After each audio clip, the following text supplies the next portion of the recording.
Now that the 2023 NFL draft is over, that means the Seattle Seahawks and Denver Broncos trade is officially over. And yes, I'm talking about the Russell Wilson trade that happened last offseason. We had some draft picks from last year and some draft picks from this year. And it's time to break down how it all went down and essentially how the Seahawks fleeced the Denver Broncos. I don't think it's even something that anybody could argue at this point. I mean, if you just simply look at the fact that the Seahawks got the 5th pick in the draft from the Denver Broncos, and the Denver Broncos had to be the 5th worst team in the NFL for that to happen, while the Seahawks with Geno Smith made the playoffs. Now, this video is not to hate on Russell Wilson. I'm kind of over the hate on Russell Wilson trend for one reason only, because the trade's over. Last year, it was really fun to root against him, in my opinion, because we had a situation where the worse that he played and the worse the Denver Broncos played, the better pick we get. And that ended up being the 5th pick. They actually ended up winning a game at the end of the year. I was so bummed because we could have maybe had the 3rd pick in the draft. But either way, how bad Russell Wilson played and how bad the Denver Broncos were in general caused us to have the 5th pick. So thank you, Russell Wilson and Denver Broncos. They're probably going to be better now because Sean Payton's the coach. The first time he's coaching since leaving the Saints. And I'm just going to guess they win more than 4 or 5 games, unlike last year, but it doesn't affect us anymore. Now, I don't want to see Russell Wilson win a Super Bowl away from the Seahawks, but I could care less if he's good or bad. I wish him nothing but the best. I just want the Seahawks to do better. Now is the full roundup of the whole trade now that it's over. And essentially what happened was the Denver Broncos got Russell Wilson and our 4th round pick last year, who was a guy named Ioma Uwazaruki. I don't know. Doesn't even matter to this whole entire point of the video. Very hard name. One thing, if you watch my videos that you're going to learn about me, is I'm very bad at pronouncing names. And my last name is Jarjour, Jarjour. A lot of people would probably have a hard time pronouncing it if they just read it on paper. So this was a tough one. But pretty much the Broncos got Russell Wilson and his fat contract, which we'll get to. And here's what the Seahawks ended up with. Drew Lock, who was a great backup quarterback, who re-signed as a backup quarterback this year, which means he's liked within the Seattle Seahawks organization, and the organization likes him. And he likes the organization, whatever way I said it. Noah Fant. We got a top quality type of tight end. It's not that easy to come across a really good tight end in this league, and Noah Fant is a good tight end, and we ended up with him.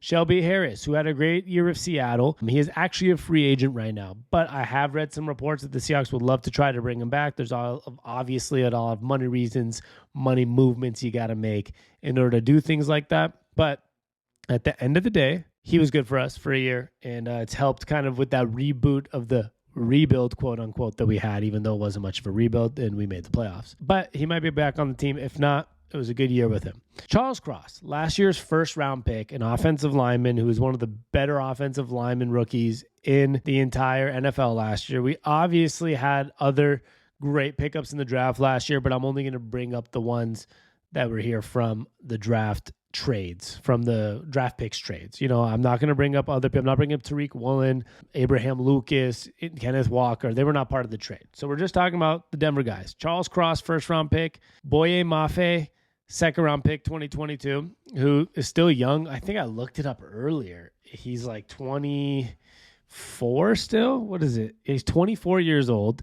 He had a few sacks, I think 3 last year on the entire season with 28 tackles. He might only get better. And then you had Tyreek Smith last year, a 5th round pick. And then the 2 picks this year is what really matters.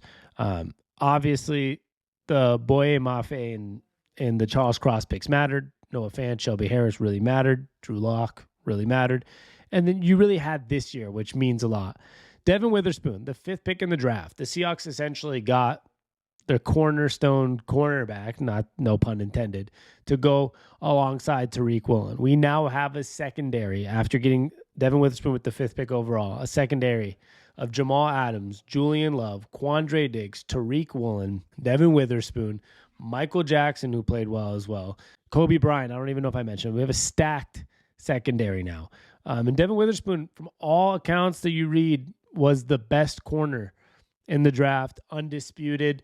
And obviously, to go number 5, a phenomenal football player. And then Derek Hall at the 37th pick. Derek Hall has been listed as edge and linebacker, so I think kind of a hybrid of an edge, defensive lineman, linebacker, you know what it is.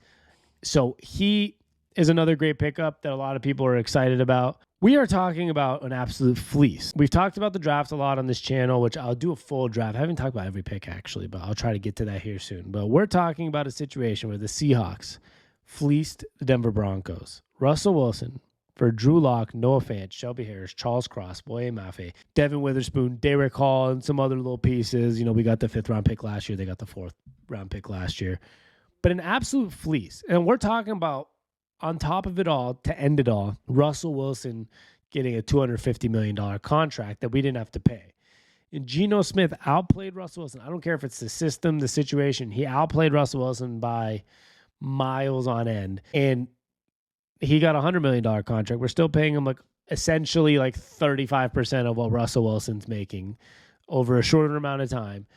And we got the draft picks, and we got, guys like DK Metcalf and Tyler Lockett on this roster, and Jackson Smith and Jigba as the 3rd receiver. And we even brought back Bobby Wagner.